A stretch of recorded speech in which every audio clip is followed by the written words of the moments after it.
Let's look at the math. Because the math doesn't care about your political party, the media has been selling you a comfortable myth. America is the world's #1 oil producer. This is true, but it is irrelevant. The United States pumps millions of barrels of oil every day from the shale fields of Texas and North Dakota. But this oil is what the industry calls light, sweet crude. It is thin, it is volatile, it is like champagne. Here is the problem.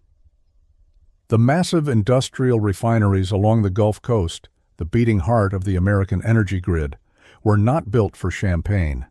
They were built 50 years ago. They were designed to process heavy, sour crude, the thick sludge-like oil that creates diesel, jet fuel, and the heavy industrial lubricants that keep our supply chain moving. You cannot run a diesel refinery on champagne.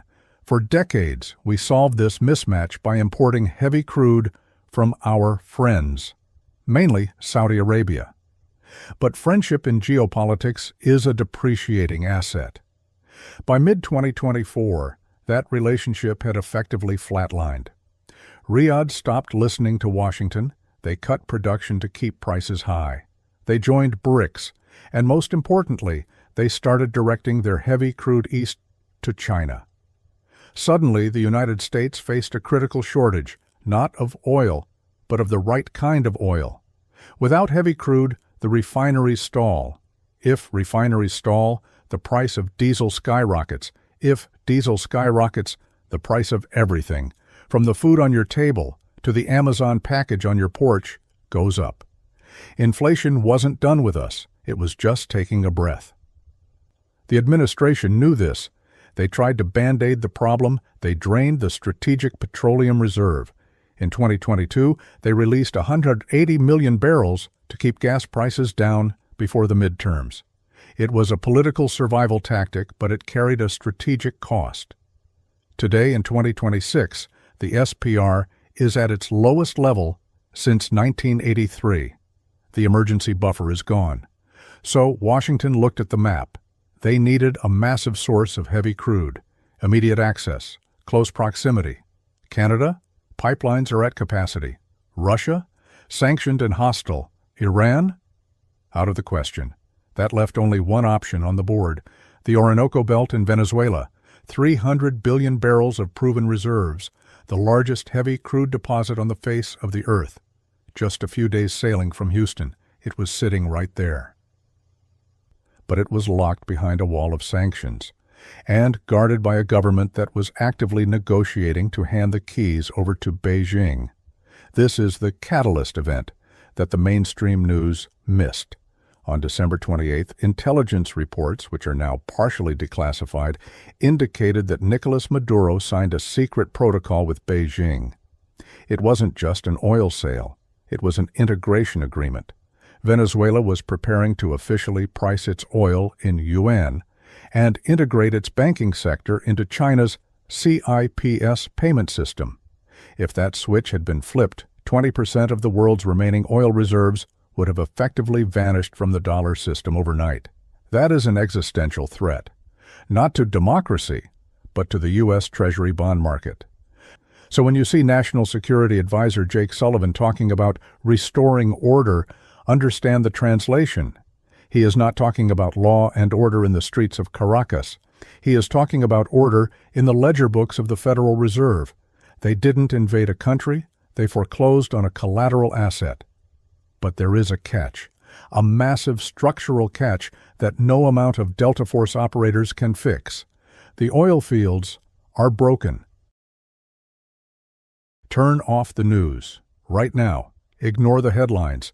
Forget the press conferences. Stop watching the replays of the helicopters landing in Caracas. What you are witnessing on CNN and Fox News is theater. It is a magician's trick, a sleight of hand designed to keep your eyes fixed on the spectacle so you don't notice what is happening to your wallet. Nicolas Maduro is in New York. The raid was a tactical success. The pundits are calling it a victory for democracy. They are calling it Operation Liberation. But if you look closely at the bond markets this morning, If you look at the shipping manifests in the South China Sea, you will see a different story. This was not a drug raid. This was not about human rights, and it certainly wasn't about liberating Venezuela. This was a bank robbery. Except, the United States wasn't the one stopping the robbery. We were the ones breaking the glass. Welcome to the briefing. Tempo increases slightly, the teacher mode. To understand why U.S. Special Forces just extracted a foreign head of state, we have to stop thinking like voters and start thinking like systems analysts. In geopolitics, there are no coincidences. There are only mechanics, cause and effect. For 20 years, Washington told you that Venezuela didn't matter. They told you it was a failed state, a socialist tragedy, a nuisance. They told you the shale revolution made America energy independent and that we didn't need anyone's oil anymore. That was a half-truth. And in the world of high-stakes finance, a half-truth is a dangerous lie. Here is the reality they didn't put on the teleprompter. The American economy is an engine, and like any engine, it requires a specific type of fuel. For 50 years, that fuel wasn't just oil. It was the deal behind the oil, the Petrodollar, an agreement that guaranteed every barrel of oil sold anywhere on Earth was priced in United States dollars. This system is the only reason your mortgage rate stayed low for 30 years. It is the only reason the government can print trillions in debt without collapsing the currency. But in January 2026, that engine started to sputter. While you were watching the election debates, the tectonic plates of the global economy shifted. Saudi Arabia walked away. The BRICS nations expanded, and Venezuela, sitting on the largest oil reserves on the planet, was about to make a move that would have turned the lights out on the American empire. They weren't just going to sell oil to China, they were preparing to unplug from the dollar entirely. Washington had two choices. Choice A, accept a new world order where the dollar is just another currency and watch inflation in the U.S. hit double digits permanently. Or choice B, send in the gunships. They chose the gunships. But here is the question that should keep you up at night. Now that the dust has settled, now that the bad guy is in handcuffs, why are gold prices still climbing? Why are the Chinese moving naval assets to the Peruvian coast? Because the operation didn't solve the problem. It just accelerated it. Today we are going to look past the smoke. We are going to examine the structural mechanics of what just happened in South America. We will analyze the physics of oil, the decay of the dollar, and the silent war that China has been winning while we were distracted by political theater. This is not the story of a dictator falling. This is the story of a system breaking. Let's talk about the raid. Tactically, it was a masterpiece. Delta Force operators descended on Caracas with surgical precision. 0 American casualties. Nicolas Maduro, the man who defied Washington for a decade, was extracted in zip ties and put on a Blackhawk before his bodyguards even finished their coffee. Donald Trump, watching from a secure room, treated it like the season finale of a reality show. At the press conference, he was euphoric. He didn't talk about human rights. He didn't talk about the Constitution. He said, and I quote, "We are taking the oil. It's pathetic what they did with it. Exxon is going in. Chevron is going in. We are going to pump it like you've never seen before." He said the quiet part out loud. But then, watch what happened 24 hours later. Senator Marco Rubio, the architect of this policy, had to walk it back. He went on every morning show to say, "This isn't about resources. This is about freedom." The contradiction tells you everything. Trump says what the operation is. Rubio says what the operation needs to look like. But here is why this victory is about to turn into a nightmare. Venezuela is not Panama in 1989. You cannot just decapitate the snake and expect the body to stop moving. Maduro was not a dictator in the style of Saddam Hussein. He was a CEO, the CEO of a criminal conglomerate run by the military. They call it Cartel de los Soles, the cartel of the suns. In Venezuela, the generals don't just command battalions, they command the economy.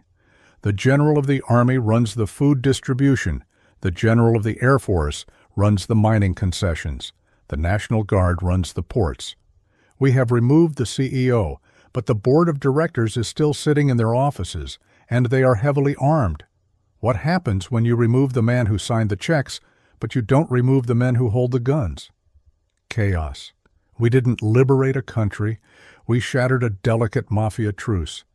And now, we are asking American oil companies to send their engineers into a war zone where every local commander is a warlord fighting for his slice of the pie. ExxonMobil isn't stupid. They stated yesterday that Venezuela is uninvestable under these conditions. They aren't going to build pipelines in a country where the security situation is worse than Baghdad in 2004. So the oil, the heavy crude we desperately need for our refineries in Texas, isn't coming, not next month, not next year. And while we are bogged down in this quagmire, trying to build a nation out of rubble, our rivals are making their move. So, how does this end? If you are a betting man, look at the options. There are 3 paths forward. None of them are clean. Path 1, the miracle transition. Washington installs a transition government. The Venezuelan military defects en masse and accepts American paychecks. The streets calm down. The oil starts flowing north. Probability, near zero. This requires a level of competence that neither Washington nor the Venezuelan opposition has demonstrated in 20 years. Path 2, the Libya scenario. The state fractures. The generals carve up the country into fiefdoms. The oil fields in the Orinoco Belt become contested territory. Pipelines are blown up daily. A humanitarian crisis spills millions more refugees into Colombia and eventually to the U.S. southern border. We invaded to secure the oil. We end up with no oil and a refugee crisis that breaks our own immigration system. Path 3, the economic counterattack. This is the one nobody is talking about. China doesn't send troops. They don't need to. They simply refuse to recognize the new government. They continue to buy oil from rebel generals through the Dark Fleet. They use their leverage in Brazil and Mexico to isolate the U.S. diplomatically. They turn Venezuela into a bleeding ulcer for the American economy, a place where we spend billions to maintain order, while they spend pennies to maintain chaos. The headlines will move on next week. Maybe it will be a scandal in Congress, maybe a celebrity divorce, but the damage done this week is permanent.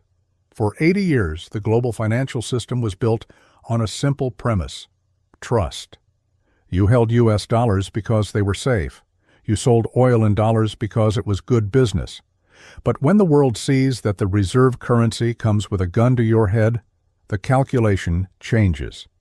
We have proven to Saudi Arabia, to India, to Brazil, that their sovereignty is conditional. We have proven that if you try to leave the dollar, the Marines will come for you in the night. Fear is a powerful motivator. But it has a shelf life. By weaponizing the system to save it, we have destroyed the very thing that made it work. We have traded soft power, which costs nothing and lasts forever, for hard power, which costs trillions and expires the moment you run out of ammunition. The raid on Caracas wasn't a show of strength. It was a confession of weakness. A truly powerful empire doesn't need to kidnap presidents to buy oil. Get your portfolio ready, because the Pax Americana just ended, and whatever comes next is going to be volatile. This is the Insider Brief. I'll see you in the next crisis. While Washington was playing checkers with sanctions, Beijing was playing 3D chess with infrastructure. You have to understand the scale of what China has built in our backyard while we were sleeping. Look at Peru. Just north of Lima lies the port of Chancay. 5 years ago, it was a quiet fishing village.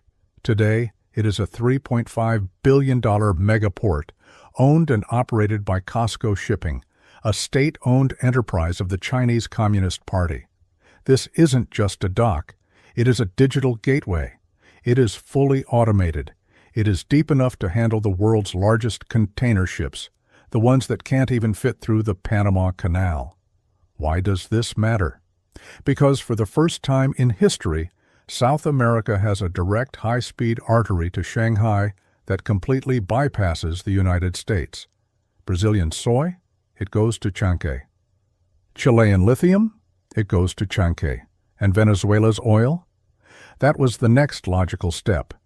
China didn't need to station troops in Venezuela. They just needed to connect the plumbing. By late 2025, trade between China and Latin America had surged past $500 billion. Brazil trades more with China than with the U.S. So does Chile. So does Peru. The United States is watching its historical sphere of influence, the Monroe Doctrine, evaporate in real time, not by military conquest, but by purchase order. And this brings us back to the nuclear option that triggered the raid. The petrodollar system relies on a monopoly. You must need dollars to buy energy. But what happens when you can pay in gold, or yuan, or a digital currency backed by a basket of commodities? In 2024 and 2025, central banks around the world bought gold at the fastest pace in history. China, Russia, India, even Poland and Singapore. They are stacking gold bars. Why? Because they know the dollar is weaponized. They saw what happened to Russia's assets in 2022. They realize that if you keep your money in U.S. Treasury bonds, Washington can freeze your life savings with a single keystroke. So they are building a lifeboat. Venezuela was about to board that lifeboat. If Maduro had successfully integrated Venezuela's 300 billion barrels into the BRICS currency system, it would have been the proof of concept. It would have shown the world that you can be an oil superpower and ignore the United States completely. That is a signal Washington could not allow. It had to be stopped, violently, visibly. The raid on Caracas was a message to Riyadh, a message to Brasilia, a message to Jakarta. It said, you can trade with China, you can sell them your soy and your copper, but the oil belongs to the dollar, and if you try to change that, we will come for you. But here is the tragedy of this strategy. Coercion is expensive, and it creates enemies faster than it secures barrels. By removing Maduro, we have secured the geography of Venezuela. We control the dirt. But we do not control the loyalty of the global South. In fact, we just confirmed their worst fears. Every nation in Africa, every nation in South America is looking at Venezuela today and thinking the same thing. We need to get out of the dollar before it's our turn. We have won the battle for Caracas, but we are losing the war for the financial architecture of the 21st century.